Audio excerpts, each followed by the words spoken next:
Hello, everyone, and welcome to the third episode of Bridge Talks to COP26, today co-hosted by European engineering consultancy Sweco. I am Jonas Klevhag from The Bridge, and I am very excited to lead us through this lunch hour of new insights around the high-level abstractions and mythically epic negotiations of the COP climate summits. We're now only 6 days away from the most important of climate conferences, the COP26 in Glasgow. Some 25,000 people are estimated to gather in the fourth biggest city in UK, the biggest city in Scotland. 200 world leaders, not including Russia's President Putin, however, allegedly, who apparently has grown very fond of video meetings over the last year. We'll see how that works for him. Making sense of these large summits that often take the shape of a city within a city is obviously not an easy task. Therefore, we are extremely lucky to have as our permanent guest, special guest, independent climate and sustainability expert, most recently Chief Sustainability Officer at Sweco. Before that, CEO of green think tank Forest, Mattias Goldmann. Welcome. Thank you so much. How are you, Jonas? Hi, how are you today? Good. So glad to be with you. You have been to a few COPs. How would you summarize what COP is all about in a nutshell? I'd say the COP are three things. One is the formal negotiations, which often move at what was previously glacial speed. Now glaciers move faster, unfortunately. The second is just next to the official negotiations, where all the coalitions of the willing happen. And the third is more sort of a little bit more outside, where we see businesses and NGOs pushing for more change. But I'd say that it's the most important, not only negotiations, but also annual stock take of how we're doing in terms of combating climate change. And I know you also have a version of explaining it in 5 letters. How would you go about to summarize COP in 5 letters? 3 things, but 5 letters. What would that be? Thank you for giving me that chance. So I took the letters of Paris, Paris, to give us a better understanding of what the COP is. Starting with P, will then obviously be for the conference of the parties, the COP. And those parties, I think it's relevant to understand that is formally the countries negotiating the deals. This is a United Nations conference. It's based on countries. All the other actors, be they cities, be they NGOs, be they businesses and so forth, are not formally part of the negotiations. It's important to put pressure on all of us anyway, but COP is for the parties, the countries. The A in Paris, and in my understanding of COP for Dummies, is for adaptation. And it's important to remember, not least after the last few months of vicious signals of what changing climate may mean, that adaptation and mitigation, reducing emissions and adapting to a changing climate, are equal parts of the Paris Agreement and of the negotiations that we see in Glasgow. So A for adaptation. R, then obviously, for emissions reductions. That is perhaps top of mind for all of us. How much and how fast are we going to reduce emissions? And I'm so excited to see that we now have a challenge or competition between countries and regions, seeing who can reduce the most, the fastest. The I in my Paris will be for the intensified actions, or in United language of the Paris Agreement, the enhanced actions. Every 5 years, starting from now, all the countries that signed up to the Paris Agreement have to deliver intensified actions, promising to do more. And we've seen most of the major emitters actually coming with that to Glasgow. We see for the first time ever the US promising climate neutrality by 2050, same country as same year as the EU. We see China pledging climate neutrality 2060. We're hoping for something similar for Russia, as you already mentioned, from India and so forth. Every 5 years, you have to deliver more than you previously did in your intensified or enhanced actions. Mm-hmm. And as finally, I think it's very important to focus on the shared efforts. It might seem that the negotiations are country by country, party by party, and often developed countries against developing countries. But really the whole Paris Agreement and the whole idea of getting together is because this is a work that we need to do together. So those are my 5 words for the COP for Dummies for the Paris understanding of the Glasgow conference and COPs. And how fitting, because we are actually referring quite a lot to the Paris Agreement today. Parties, adaptation, reduction, intensified action, and shared action. I think that's a beautiful summary of it all. Thank you, Mattias. So we do this series of Bridge Talks to COP26 to raise awareness and spread retellable stories about the climate work that's happening. And also that needs to be done, of course.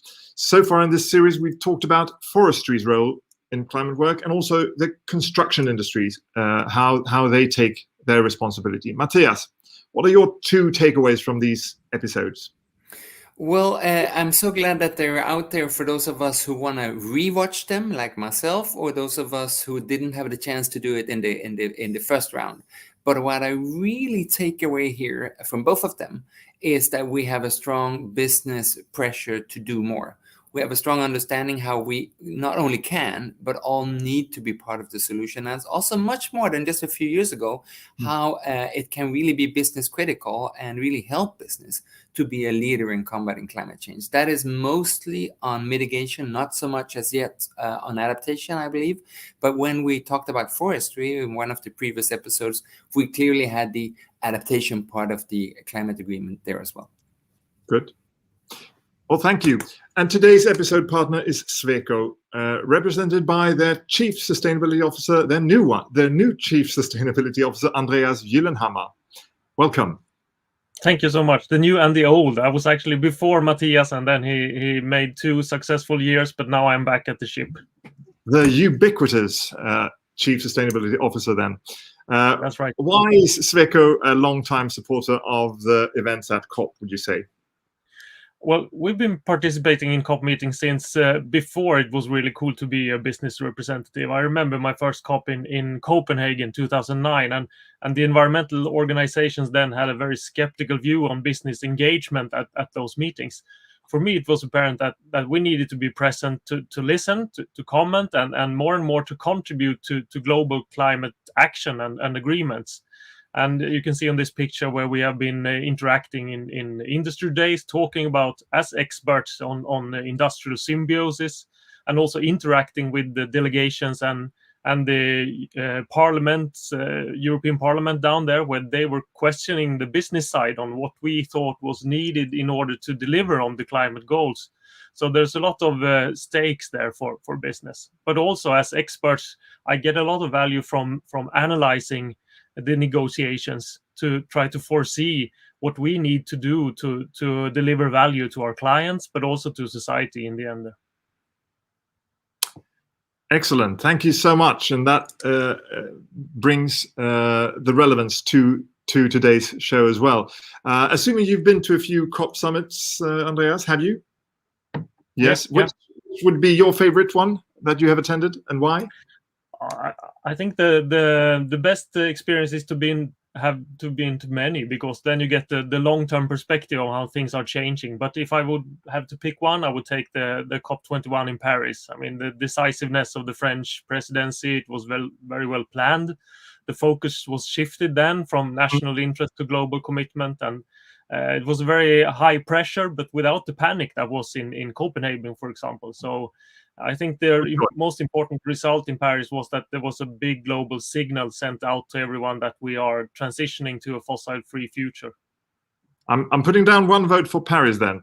With us, we also have a truly distinguished panel of guests. Asa Romson, former Swedish Minister of Climate and the Environment, currently senior researcher in environmental law and policy at IVL, the Swedish Environmental Research Institute, and very recently appointed chairman of the board at the Institute for Future Studies. Congratulations, by the way. Out of 25 COPs, what has been your favorite COP so far, Asa? Is that perhaps a given answer? Well, I guess Paris, of course, is a highlight of that. But I would actually state that Cancun COP, the COP that was after the failure, as to say, in Copenhagen, was actually my favorite, because at that meeting, actually the UN body and also the women in the UN head bodies, which was the foreign minister of Mexico, which was president of the COP, and also it was a female president of the UNFCCC.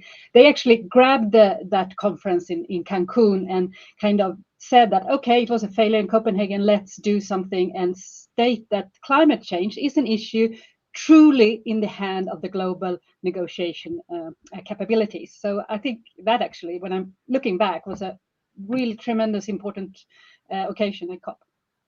Good choice. Thank you so much and warm welcome. And of course, we have the current head of the Swedish delegation to the UNFCCC, sent by the Swedish Ministry of Environment, Mattias Frumerie, with us as well. So we've got both Paris and Glasgow very present. What would be your favorite COP, Mattias? Well, thanks for having me here. Well, I think I've been in COP26 almost for 2 years now, it seems. So I'd say COP26 is my favorite one, still to come. Good. Very good. Thank you so much and warm welcome. And last but certainly not least, Ola Hansen, who is Senior Advisor on Energy and Climate and also the COP Specialist at WWF Sweden. Welcome. Thank you. Which would be your favorite COP, Ola? I think Paris is the favorite, though it's already been said. And I think the big thing there was also, apart from the agreement, was that you also raised the ambition, recognizing that an increase of 2 degrees is too much, that we should sort of aim for something below 2 degrees and ideally 1.5. I think that was a big win. But I would say COP3 in the Kyoto, where we got the Kyoto Protocol, and the first time we got sort of, you could say, still to some part binding mitigation targets for at least some countries in the world. I think that was a big step showing that we need to decrease emissions. Good choices, all of you. So we got Paris, Cancun, Kyoto, and let's hope we have a new favorite in Glasgow in just a few weeks then. So thank you everyone and warm welcome. We have framed today's main question quite openly as what are the COP negotiations all about? But we have a panel that can explore this question from different views. How would you say, Mattias, do they all fit together? Well, there is sort of a continuum here where you see one building on the other and all the decisions also building on previous decisions, which is why it's so relevant to also not just hear the favorites here, but to understand how after Copenhagen we got Cancun, and we then got Paris a few years later. My own favorite would be Marrakesh the year after Paris. We woke up to the third day of Marrakesh with Donald Trump having been elected. And for a while we thought this is all over. But then we realized, no, not at all. We saw China step forward. We saw businesses and cities step forward. And you're very right, Ola, in pointing out that it started a long time ago with the first meeting in Bonn and then with the Kyoto Protocol, which we still build on. So it's a continuous long-term process. And sometimes we wish it could go a little bit faster, but there's a lot of things to build on there. Excellent. Right, let's get to it. We've asked you all to reflect on this main question from different angles. And I would like to start by asking you, Asa Romson, former Swedish Minister of Environment, or Climate and the Environment, and former also head of the Swedish delegation to the UNFCCC during the well-known COP21 in Paris. What are your reflections on the main question, taking Paris and 2015 as a point of view?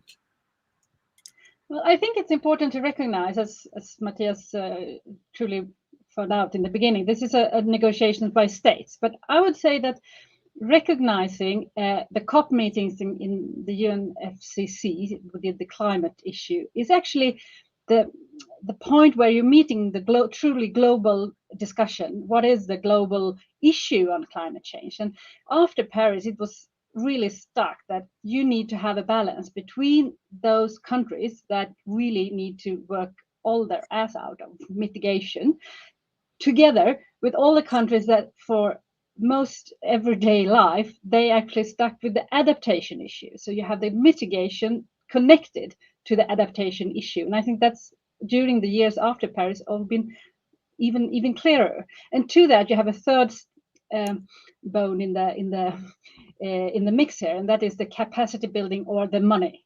Where is the money coming from, and how is poorer countries and poorer societies getting money to cope with climate adaptation and cope with the transformation of society into a climate neutral or climate fossil-free future? So I think keeping in mind from Paris that this framework, which is now negotiated in the global arena of climate issue, is the Paris framework. But the content of the framework, that's what we've all been discussing ever since. And that is a discussion much more on the national level or between countries. So I would add now that this global talk we have in Glasgow is really important. It's still a very important meeting, both for states, but also for all other actors, stakeholders that want to stress the importance of the issue, but also to come up with solutions, like many in the business side, but also civil society and scientists. Extremely important in those talks. But I would say we now also reflect that this is about how different states are coping or working on their transformation. And we need to see the talks as a talk how to exchange of views, political views on how what the capacity of different countries is, what is the responsibility of different countries, but also the views of how different the transition may play out depending what kind of countries it is. And maybe in the best sense, we might have a talk where civil society, scientists, business, and politicians actually listen to each other and learn from other countries and from other solutions. And I think since we are desperately in a need to speed up with climate change solutions, we really take every effort. But Glasgow is not the only point where this is happening. So if anybody misses and don't grab everything in Glasgow, well, stay on, because the talk on how to do the transition that will continue in a national level between civil society and the global issue, and then on the business side, but it will continue, not only being this state parties negotiations of the UN. Fantastic. Thank you so much for that reflection. So basically, from Paris and on, you've seen adaptation and the money and capacity building enter the discussion, and also aiming for Glasgow, where if you haven't been involved or followed the COP negotiations, you suggest that that's a very good starting point to get into the context and carry on your engagement further on after the Glasgow meeting. How many of you all were in Paris, were present in Paris, besides Asa? So we have Andreas, and Ola was not. Mattias, no. Mattias Goldmann. So we have three out of 5. I actually wasn't, so 3 out of 6 then. There were a specific moment or breakthrough, allegedly a particular choice of words, and perhaps also a sleeping Russian delegate played a significant role in the Paris Agreement. Is there anyone, could you perhaps elaborate on this, also? I think it's a sort of an exciting moment where things went the right way, apparently. Well, the Russian delegation in Paris were quite silent, and for most part, I think that was good. But of course, in the end, you need to know that they really are on board, because you need them. So it was a true moment where you needed to understand that, and especially since there were difficulties how to formulate a decision that was a real agreement, which needs to be. With some force, but still that it was possible for Obama to get a decision on without going to Congress. So within that stake, of course, it was also important to know what the Russians thought, and that was a bit difficult. Putin was not online at the moment. No, okay, but it apparently was a should that replaced a shall, which helped the U.S. delegation to make a decision without going to Congress, and thereby the agreement. There were other words as well making that, but should and a shall was part of it. It's getting down to the real nitty-gritty details is also part of the COP, obviously. But let's zoom out again, and Mattias Frumerie. You're up next as the head negotiator for Sweden, and heading towards Glasgow in just a few days. With the Paris as a starting point, what are your reflections on what COP is all about in general, or particularly in Glasgow? Thanks. Well, maybe picking up on Åsa's point that, COP is an important moment in time, but it is just it is a point in time. I mean, climate action continues both before and during and after COP as well. So we need to obviously to make the most of every COP to make sure that we deliver as ambitious results as possible. And for this particular COP, I would say that there are two elements which we're looking to in particular. One is what we call the ambition piece and how well we relate to the 1.5 degree target. I think what's interesting to see that in just maybe in the past 6 months, we've seen an increased focus on 1.5 in particular. I mean, as colleagues have said here, the Paris Agreement says that we're limiting to 2 degrees with aiming for 1.5. And I think it's been encouraging to see that we're now much more focusing on 1.5 than the 2 degrees. So that's a good development. But we're still lacking ambitious NDCs, for example, China and India. It was encouraging to see the 2050 target coming out of Australia now today, and also the 2060 target coming out from Saudi Arabia during the weekend. But we still need more ambition globally, and we're seeing from what the IPCC and the UNFCCC Secretariat are saying that we need to cut emissions by at least 45% by 2030. With the current level of ambition, we're going to be increasing emissions by 16% by 2030. So there's a huge gap to be filled, and COP26 needs to sort of point the direction to how we're going to resolve that gap. So that's the first thing we're looking to. The other thing is more sort of related to the actual negotiations at COP26, and that's predominantly the so-called rule book for implementing the Paris Agreement, where we have things like what we call the transparency framework on how all countries are reporting on their commitments. We have the maybe infamous Article 6 negotiations on how to sort of frame a regulatory approach to emission trading in emission reductions. But we also have, as was highlighted here, discussions on climate adaptation, where developing countries are saying that we're focusing too much on mitigation. So how can we deliver an outcome which is more pointing to how we can ratchet up our ambition when it comes to climate adaptation? And then finally on climate finance as well, where we hopefully will be seeing how we as donors will be delivering the 100 billion annually on climate finance, which we promised already in Copenhagen to be delivered from 2020 up to 2025.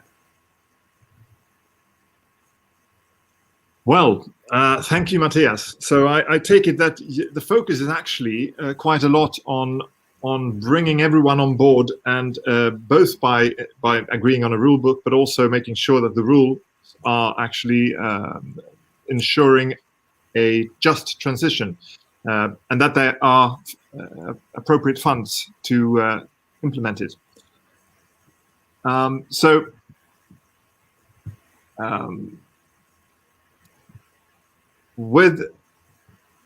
If I can bring everyone back into the picture, what would be what would you like to send when we have Mattias here, who is obviously just a step away from going to Glasgow? What would you like to send with Mattias? Ola Hansen. Yeah, Andreas. Okay. Okay, yeah, I think I've met Mattias several times now, and I think we provided what we want to see to him. So I think he knows what we want. But I think he raised 3 points here. I mean, clearly there's a gap when it comes to ambition for mitigation. I mean, between the 1.5 target and what the climate plans of the different countries actually delivers. Also a clear gap when it comes to the finance, this 100 billion annual target. I think if you calculate now, it's up to 80 billion from the richer countries, which is not, of course, enough, and we need to increase this going forward.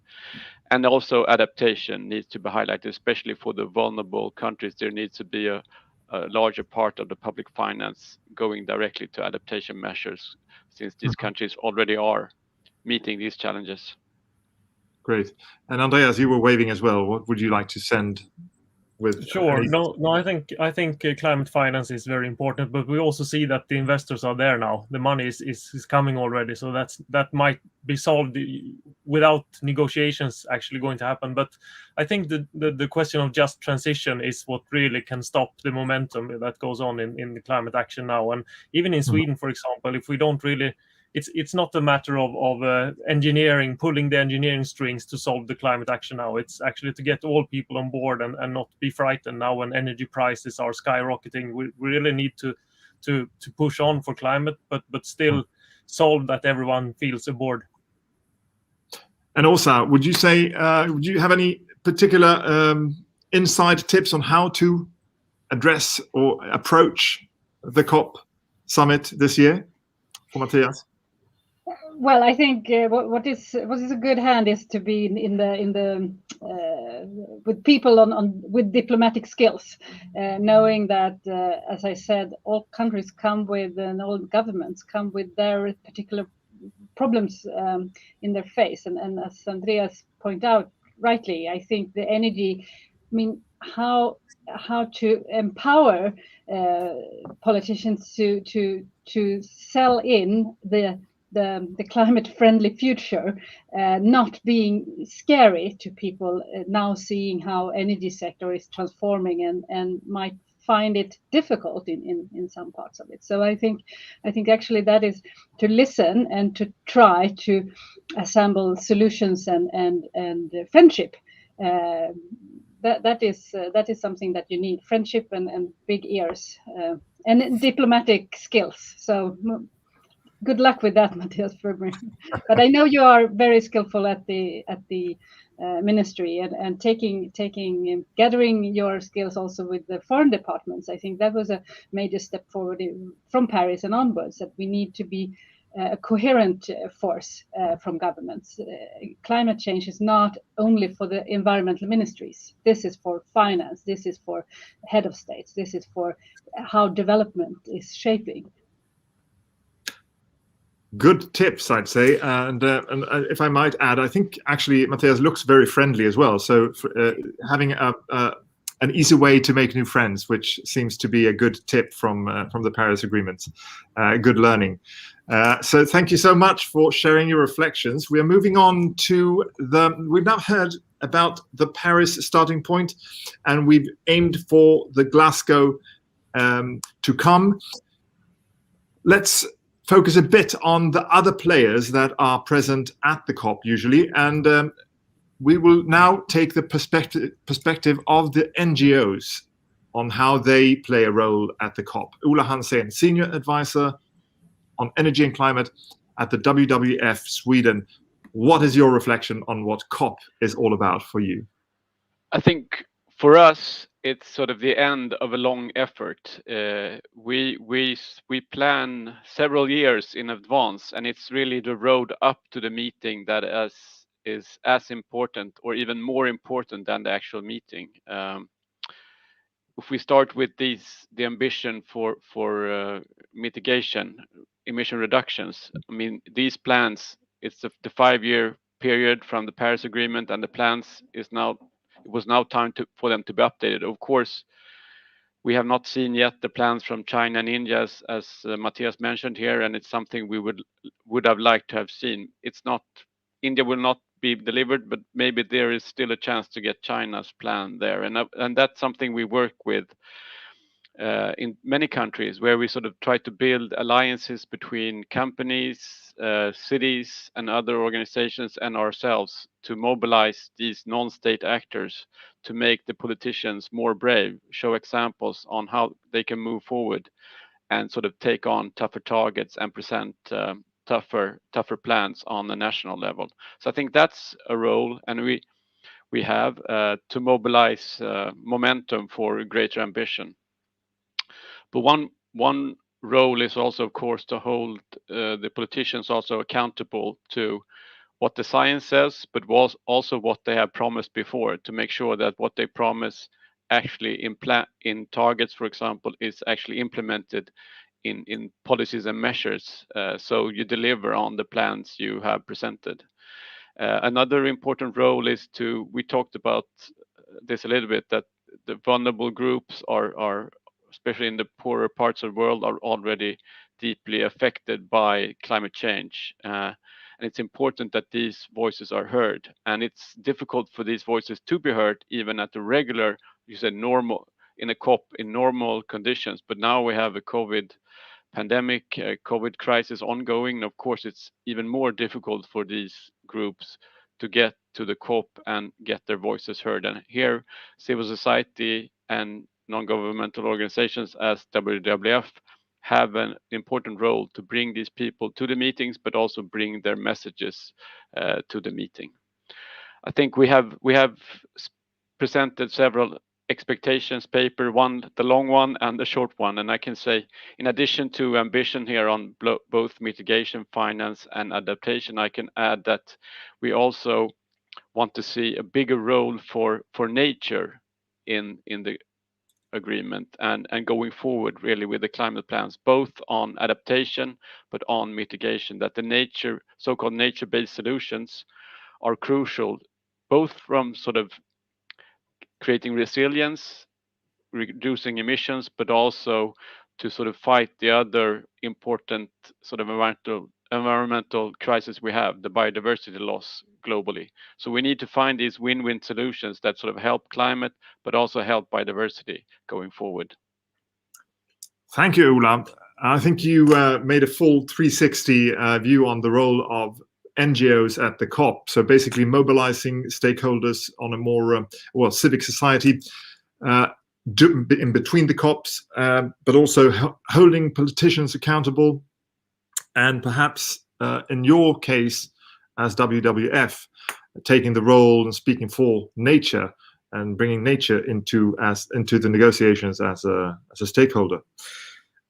So would there be, if I can bring everyone back into the picture again, what dimensions do you see that the NGOs add that formal negotiations can't achieve on their own? Asa? Well, I mean, that's obvious that the formal negotiation is coming from each and every country are kind of not very keen to step forward by themselves, because then they might be kind of, well, there was at least before there was a big step to say that I take the lead because it was considered back home for the head of state not very good, because that would be risky when it comes to costs and development plans and so on. So you need the NGOs to show that this is something that is decent for every politician to do, and I think it's truly important for the global force of NGOs to actually are able to join hands. And they maybe not, I think it's a good development that not all the demonstrations need to be done at the city for the COP. It was at the time for Warsaw, it was at the time before Paris and so on, that the big climate demonstration of the NGOs was the Saturday at the COP city. And now it's been diverse. Now it's in every capital, in every town, every small city where they have the Fridays for Future or other NGOs really claiming the streets. And I think that's a very good development, that the NGOs are backing the politicians, but joining hands with the NGOs all over the world. So that's really important. And that gets a bit of that gets the nerve of the negotiations when the politicians and the negotiations feel that the NGOs are present. They are being responsible to somebody. So that's very human.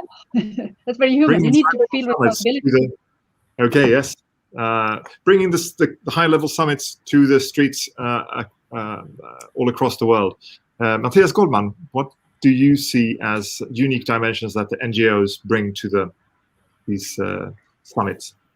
I think, of course, Asa is very right that they bring pressure, which is so relevant for the negotiators. But also, when we look at, for instance, what we're aiming at now, like Chief Negotiator Mattias mentioned, that we're aiming for the 1.5 degree maximum target, that really came from the NGO. So even very central pieces of the Paris Agreement and of what we're trying to aim for started with the NGOs. So I really want to say that it's not just about them being in the streets, it's also about about them being right in there with the negotiations and coming up with concrete and often very creative solutions. Good. Well, thank you for covering that angle. Today's last reflection is delivered by Andreas Gyllenhammar, who also is representing our episode host today, Sweco. And you also opened by introducing why the COP presence is so important to Sweco. You are now the current Chief Sustainability Officer at this multinational engineering consultancy. What do you think is the corporate sector's role in the COP? I think it's diverse, but I think it's important is increasing. And also to be clear, we're also part of the NGO observers at the COP meetings. We're part of the BINGO group, which is business, industry, non-governmental organizations. And I've seen the role of that change. As I said, in Copenhagen, especially, there was a skepticism which was well grounded from the environmental movement that thought that businesses are the bad guys, they shouldn't be there. But I think the shift has been towards that business is actually the output part of society. We are the ones that need to produce the green steel, the zero emission vehicles, the low carbon housing, and that will be done by companies in a market economy. So we need to be there to understand what the implications of the climate agenda is, but also feed in knowledge on obstacles that we see either that arise as a consequence of certain climate suggestions, but also more proactively suggest what can be done to speed up and scale up climate action. And that's where I think we are now. We fully support the Swedish initiative Fossil Free Sweden, and Sweco has been involved in many of the sectoral roadmaps there. So I think that now we see that the British PM is also pushing for sectorial approaches. He's been talking about coals and cars and cash, and that's also where not only governments are important. So the sectorial role is interesting this year. I'm a bit worried that Glasgow will be regarded in a way as a failure. It will be easy to frame it that way anyhow.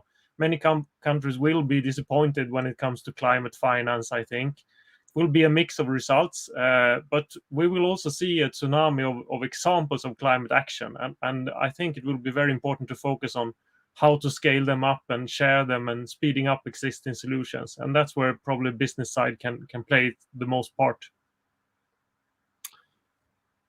Amazing. Thank you so much. So basically you are claiming that you are part of the BINGO stakeholder group, and you said it was business and international NGOs? Business and industry NGOs. You know, the NGOs, they are many of them, they are the indigenous people, the young people, Yango, Tungo, Engo, and Bingo. So there's a lot of acronyms for those who loves that on the COP meetings. But we are one part of the observers there. That's good to know, so that we don't mix the bingos up with anything else. If you Google bingo, you will definitely not end up with the answers that we need here and the understanding that you are looking for here. But you're saying that there should be a greater focus on the solutions, because there's a risk that Glasgow might go down as a failure because of there's so many tricky things to achieve. And from the business perspective, you're actually asking for greater focus on solutions that work and how they can be scaled. Great point of view.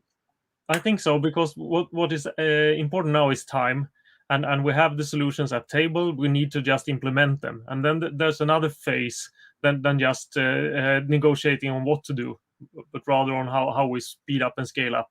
And that's a different conversation. It needs different answers, different collaborations.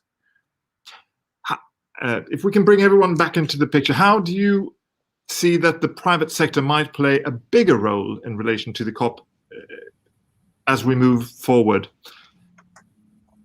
If I start with you, Mattias Frumerie.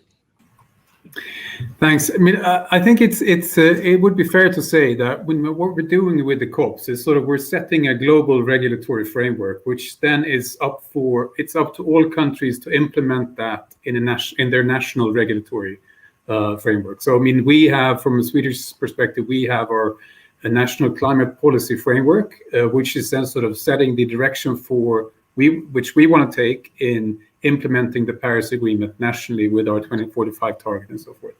And that's something for which all countries need to do. And based on that, I mean, all societal actors have a role to play in making sure that that is implemented. I mean, the civil society, as was mentioned previously, have, a key role to play, sort of to keeping us on our toes and making sure that we deliver on the kind of commitments which governments have set. And of course, I mean, would all countries have a thriving civil society, I think we would be further in global climate action than we actually are today. So that's an important part also from a Swedish perspective, to be supporting civil society actors globally to be able to take part in both sort of pushing for a more ambitious climate action and also supporting implementation of climate action nationally. And then, of course, the business actors. I mean, I'm glad to see that Business Sweden is going to have a pavilion in Glasgow showcasing the kind of opportunities which Swedish companies can offer to facilitate the transition in other countries. And I think that's sort of one of our main messages which we're coming with to Glasgow, both in terms of the urgency of climate action. We all know what to do. We just have to make sure that we do it. But also the kind of opportunities that we see, which are, we're seeing now in the north of Sweden and all across Sweden, also with the transformation we're seeing in the financial sector, which needs to be a global movement where we need to see sort of financial actors aligning their portfolios with the Paris Agreement goals. So there's a lot of action going on, but we need to make sure that this is really truly a global movement as well.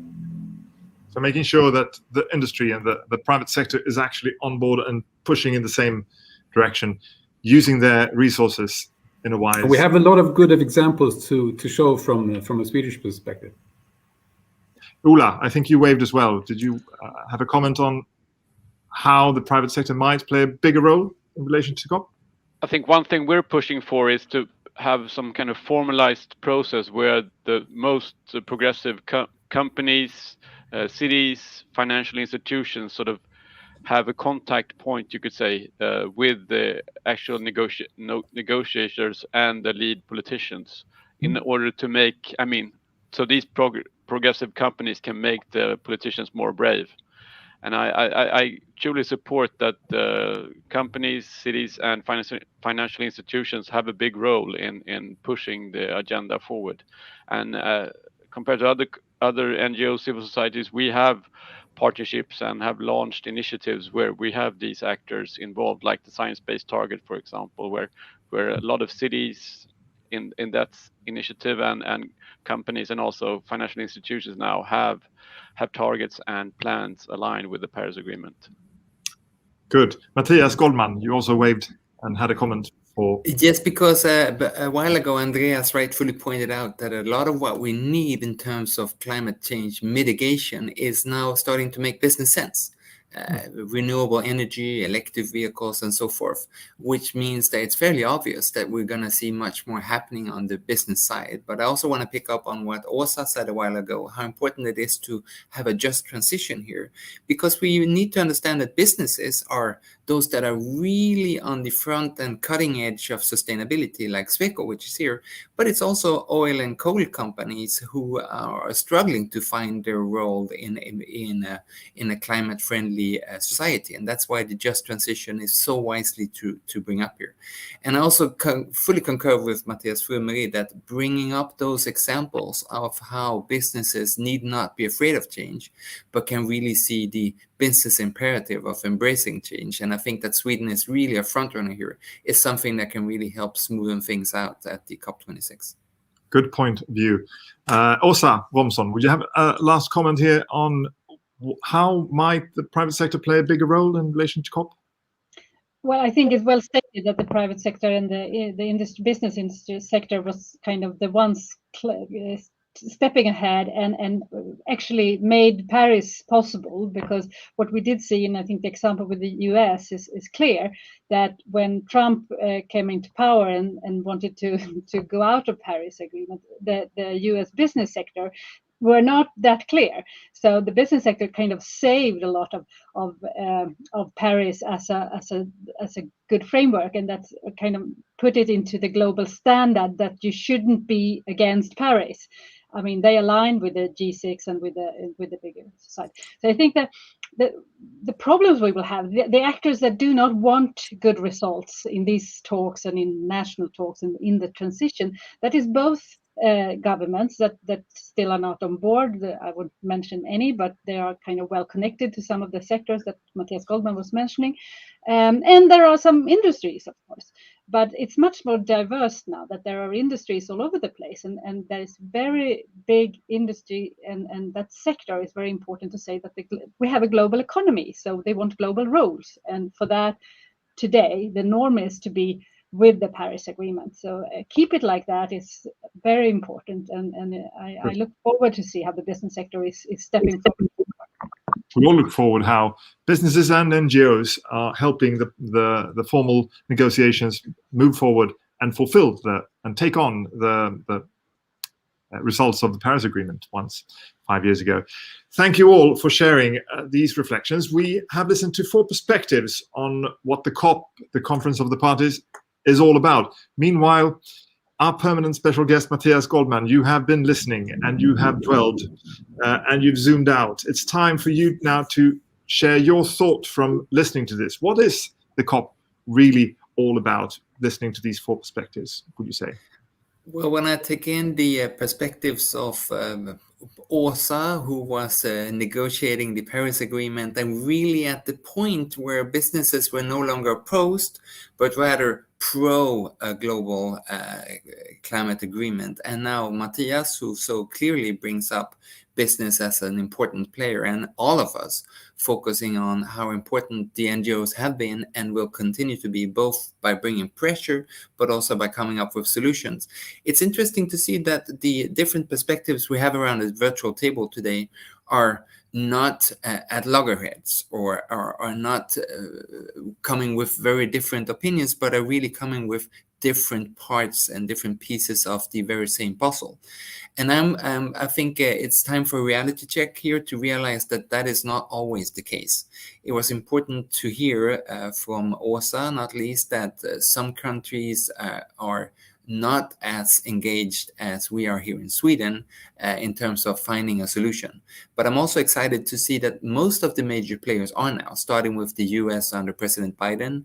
They delivered for the first time ever a pledge to go climate neutral 2050. The European Union Commission has said that this is our chance for relevance for the European Union.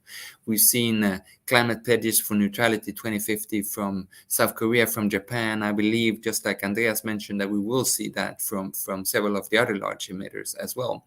And I believe that, again, when we judge whether this is going to be a climate failure or a success at COP26, money is gonna speak very loudly. We see that we have failed to reach as developed countries, the $100 billion a year in international climate finance that we promised. And I concur a little bit with those developing countries saying that why should we do more when you don't even deliver on what you promised years ago in terms of climate finance? And it gets worse, because out of those $80 billion, most of them are not in terms of grants, it's loans, and very often fairly commercial loans. And it's not loans to the poorest countries, and it's not loans to adaptation. It's by and large loans to energy and transport solutions in almost middle-income countries. So that is what I see as perhaps the main crux of these negotiations, to find a way forward to make sure that everybody feels confident that what we pledged until now, in terms of emissions reductions, in terms of finance, and in terms of finding a just transition way forward, that we will deliver on what we've already done. And when we fail to deliver on what's been pledged already, of course, it becomes difficult to build further.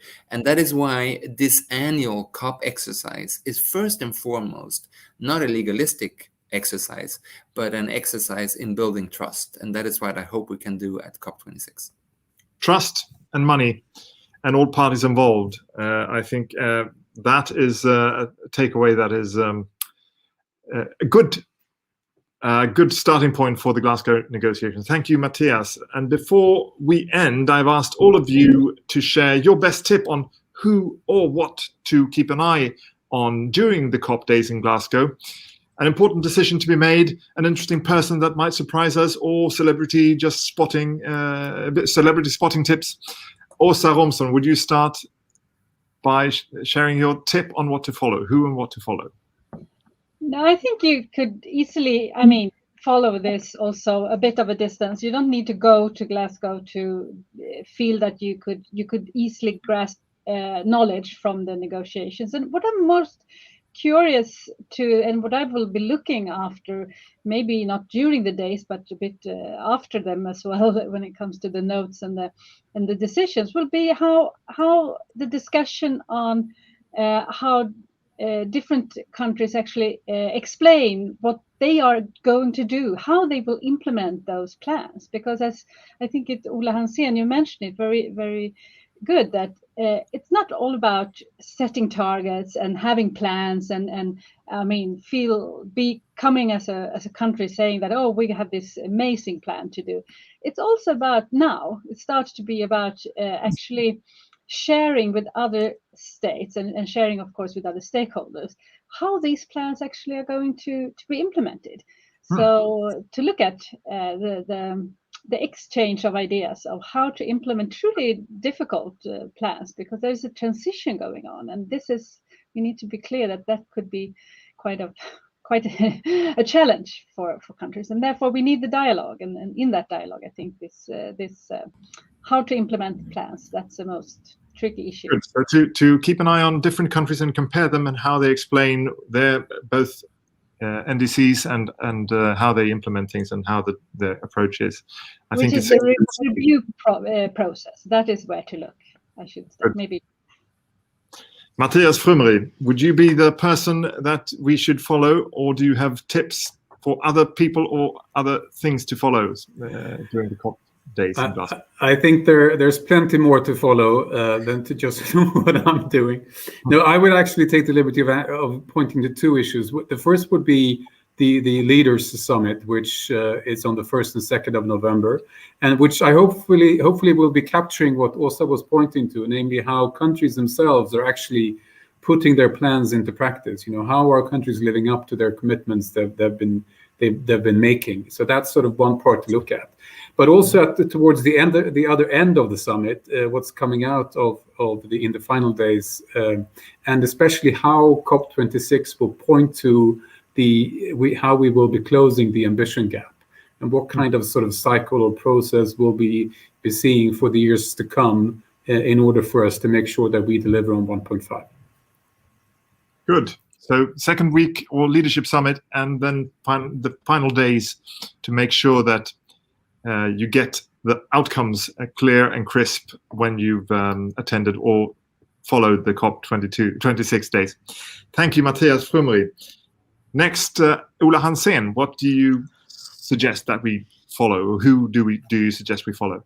I think a really good tips here from first Mattias Goldmann here on the finance gap, for example, and then Asa on how do you actually present the storytelling of the transition and the plans you have, and Mattias here also on how to address the ambition gap here, where we have the plans leading to over 2.5 degrees, while we have the target at aiming for 1.5.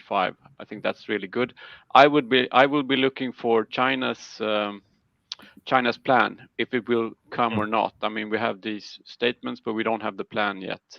Mm-hmm. And I can add here, I would look at Sweden, because they have a position quite close to the NGOs, actually, being in one of the more ambitious, progressive, rich countries. So I think my colleagues in other countries envy me in this case, where we don't have so much to ask for from the Swedish government. Of course, at home we want to have much more, but in these negotiations we're quite satisfied with Sweden's performance. But in other countries, of course, we have to fight a lot harder with the governments. Yes, and so basically you're suggesting that we follow your fellow panelists in this picture here to make sure that you get the most out of the COP26. I think that's a brilliant reference to the panel participating today, and of course mentioning China, which is not part of the panel, but still an important thing to follow to see if they come up with NDCs during COP26. And finally, Andreas Gyllenhammar, what would be your tips?